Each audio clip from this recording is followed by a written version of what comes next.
But first, here is John Russell.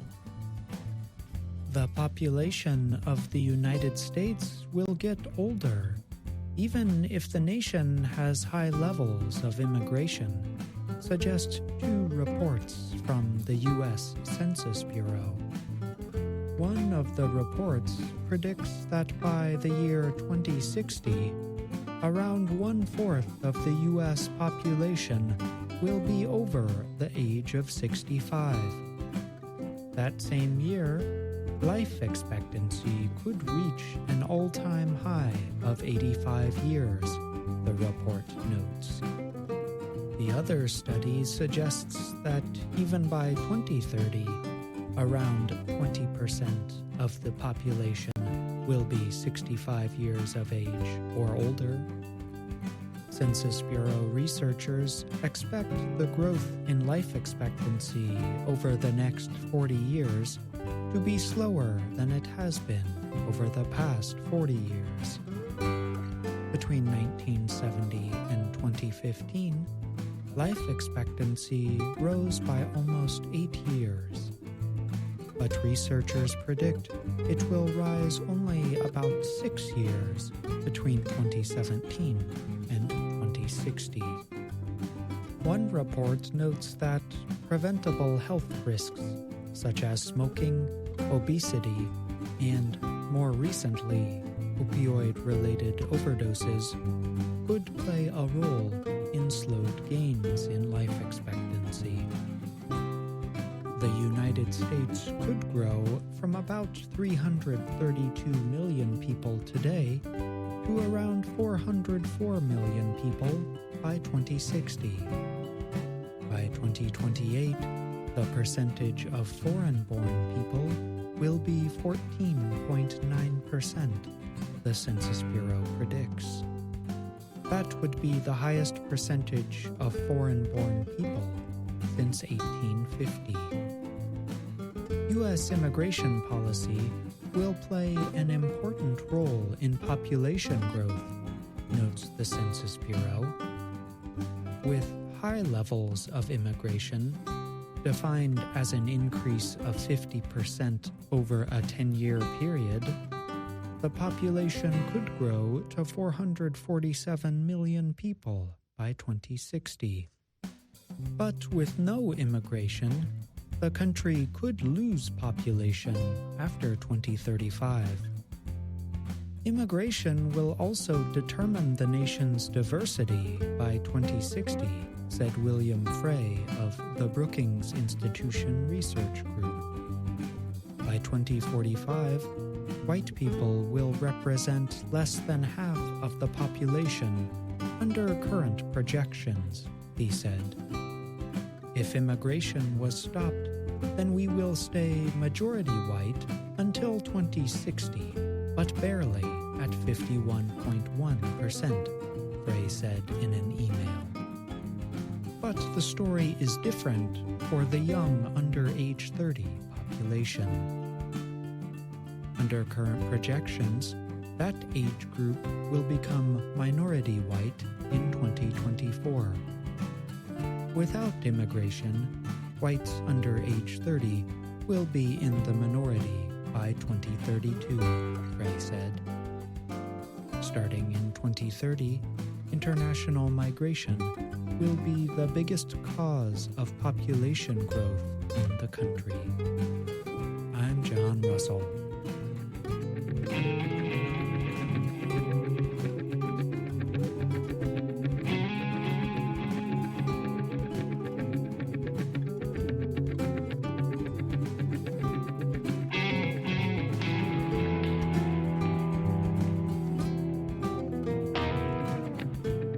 Central European and Balkan leaders are worried about falling demographics. So they are calling on families to have more children to stop the decrease. Some of the appeals for more babies are like those made many years ago in fascist or communist countries. They include appeals to nationalism and family values, as well as big tax cuts and awards to larger families. Liberal critics accuse populist governments of using the depopulation threat to support nationalist programs and limit women's rights. But government officials note that unless they can stop falling birth rates, governments will not be able to finance the pensions and healthcare costs of aging generations.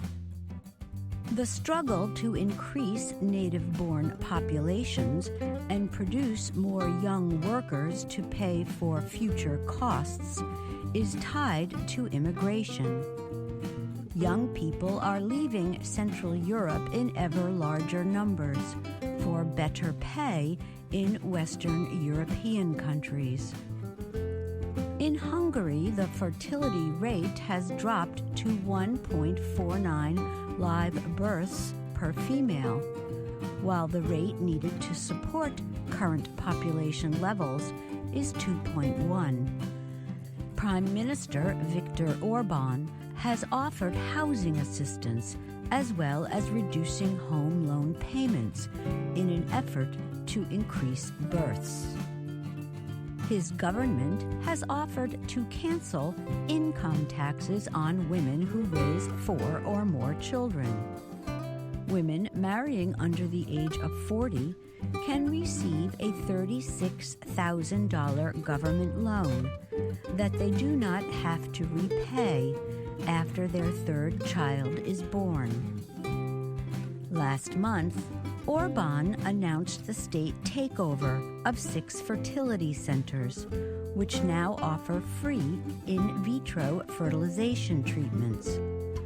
The free treatments started on February 1st, when Orban declared fertility an issue of strategic importance to Hungary. If we want Hungarian children instead of immigrants, then the only solution is to spend as much of the funds as possible on supporting families and raising children, he said last month.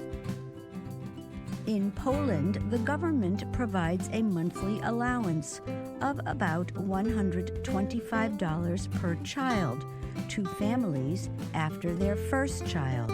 The program has become a model for depopulating neighboring countries also struggling with falling birth rates. But Central Europe's interest in demographics is worrying women and liberals. They fear that governments led by populist parties are paying for larger families not only for demographic reasons, but as a way to buy votes. They accuse populists of wanting to return to patriarchal times when women were limited only to having children, not careers outside the house. They see free IVF as something out of Margaret Atwood's best-selling book, The Handmaid's Tale. Can we just simply declare that Hungary is Gilead from now on? Asked Hungarian reporter Anita Komoves on Twitter. Gilead is the name of Atwood's made-up country.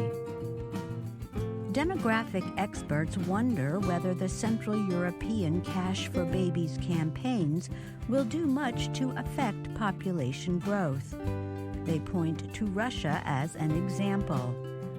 Russia's long-running program of paying for large families has done little to increase birth rates. The country's population is expected to drop from 142 million to 110 million by the year 2050. Central European governments are not alone in worrying about shrinking populations and the aging of Europe. Croatia is the world's 5th fastest shrinking nation.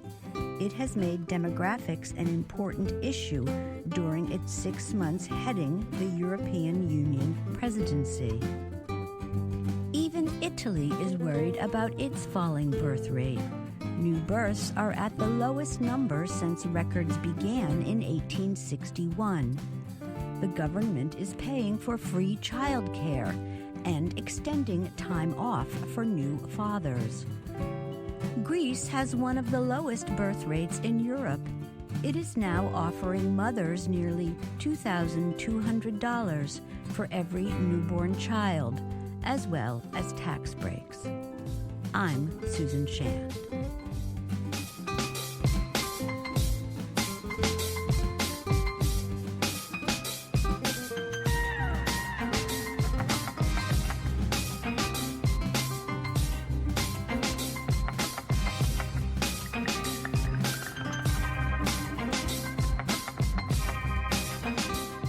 Scientists have discovered what may be the oldest fossils of a green plant ever found.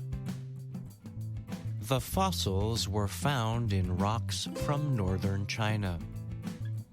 The plant is thought to be a piece of seaweed that grew on Earth's sea floor about 1 billion years ago.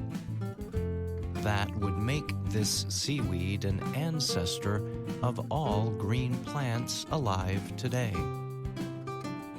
Researchers in the United States reported on the discovery in the publication Nature, Ecology, and Evolution.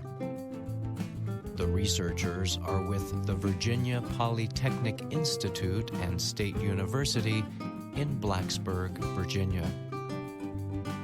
The seaweed is a form of green algae called Proterocladus anticus. It was very small, about the size of a single piece of rice. Researchers say the plant was connected to the sea floor with a root-like structure.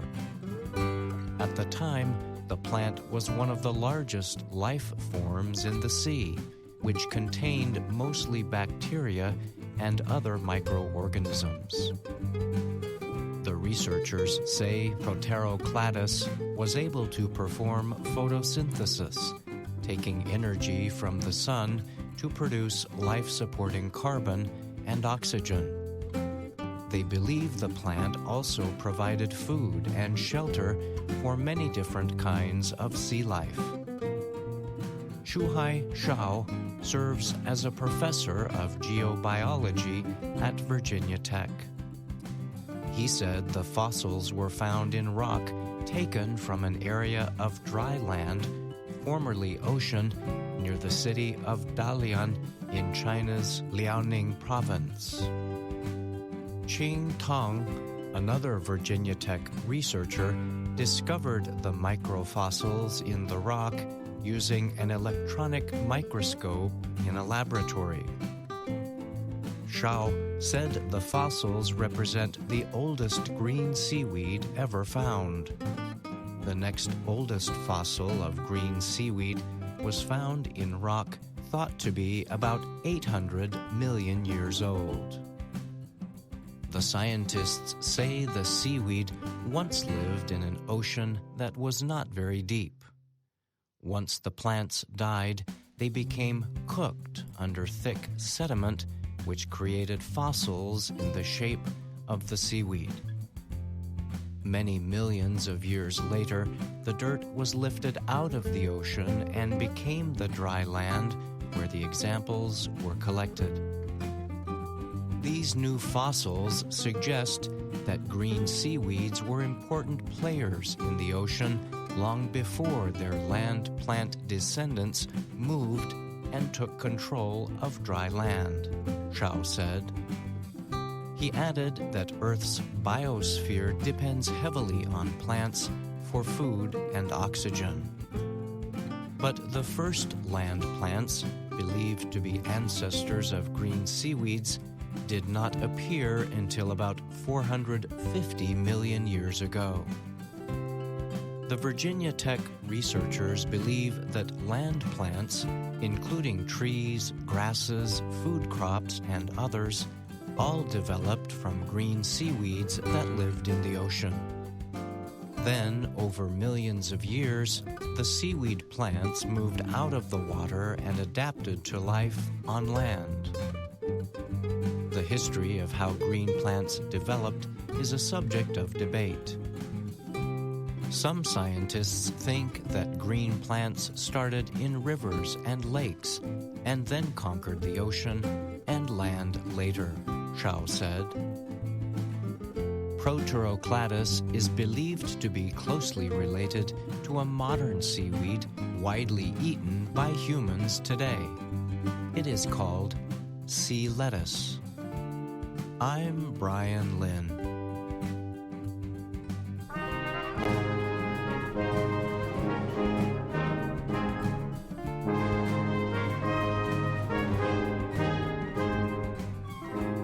Welcome to The Making of a Nation, American History in VOA Special English.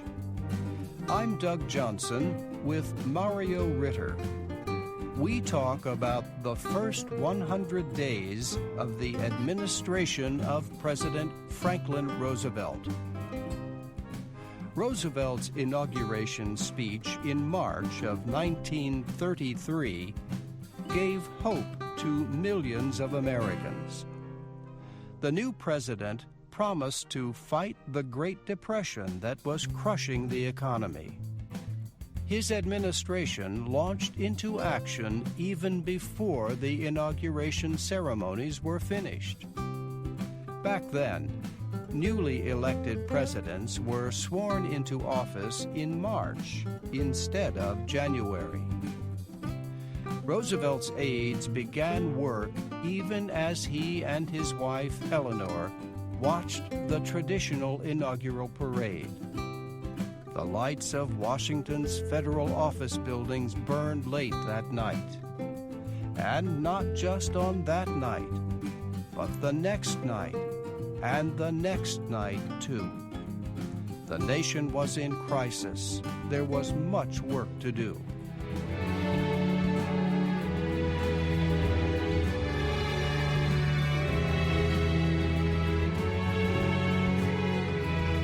The first 3 months of Franklin Roosevelt's administration were an exciting time. Roosevelt got Congress to pass more pieces of important legislation during this short period than most presidents pass during their entire term. These 3 months are remembered today as the 100 Days. Sunday, March 5th, was the day after the inauguration. Roosevelt asked Congress to begin a special meeting later that week, and he ordered all the nation's banks to close until the economy improved. Roosevelt also banned the export of gold. Congress met on Thursday, as Roosevelt had asked. It passed everything that the new president wanted. Both the House and Senate approved Roosevelt's strong new banking laws in less than 8 hours. Roosevelt signed the bills into law the same day. The next day, Friday, Roosevelt called on Congress to cut federal spending. Once again, Congress met and approved Roosevelt's request immediately. 2 nights later, Roosevelt spoke to the nation in a radio speech. His warm, powerful voice traveled to millions of homes. He gave many listeners the hope that they could once again trust their banks and political leaders. On Monday, Roosevelt called on Congress to make it legal to sell beer and wine and to tax those sales. At that time, there was a national ban on alcohol. But once again, Congress agreed. Roosevelt's success in passing these laws excited the nation. People across the country watched in wonder as the new president fought and won battle after battle. Washington was filled with activity. The air was full of energy, like a country sky during an electrical storm. People from around the country rushed to the Capitol to urge the administration to support their ideas. Bankers came by the thousands to win favorable legislation. Experts of all kinds offered new ideas on how to rescue the economy. Ambassadors came from Britain, France, Brazil, Chile, China, and many other countries. They came to speak with Roosevelt on economic and diplomatic issues. And members of Roosevelt's Democratic Party arrived by the thousands. They came to seek jobs in the new administration. Americans watched closely what was happening in Washington, and they liked what they saw. They had voted for action. Now, Roosevelt was giving them action. One of the most important areas of action for the new administration was agriculture. American farmers had been hurt more than any other group by the economic depression. The average income of American farmers had dropped in 3 years from $162 a year to just $48. Farm prices had fallen 55%. The buying power of the average farmer had dropped by more than half. Many farmers could not even earn enough money to pay for their tools and seed. The main cause of the problems for farmers was that they were producing too much. There was too much grain, too much meat, too much cotton. As a result, prices stayed low. The situation was good for people in cities who bought farm products, but it was a disaster for the farmers who produced those products. Franklin Roosevelt attacked the problem by limiting production. His administration put a new tax on grain products. The tax increased their price and reduced demand. The administration paid cotton farmers to destroy some of their crops. And it bought and killed 5 million pigs to reduce the amount of meat on the market. It was a strange situation. Some Americans had trouble understanding the economic reason why food had to be destroyed so people could have enough to eat. But more officials agreed that this was the only way to limit supply, raise prices, and save farmers. The plan worked. Production quickly fell. Hot weather and bad harvests in 1933 and 1934 reduced the amount of grain even more. As a result, prices rose. Farm income increased 50% in 4 years.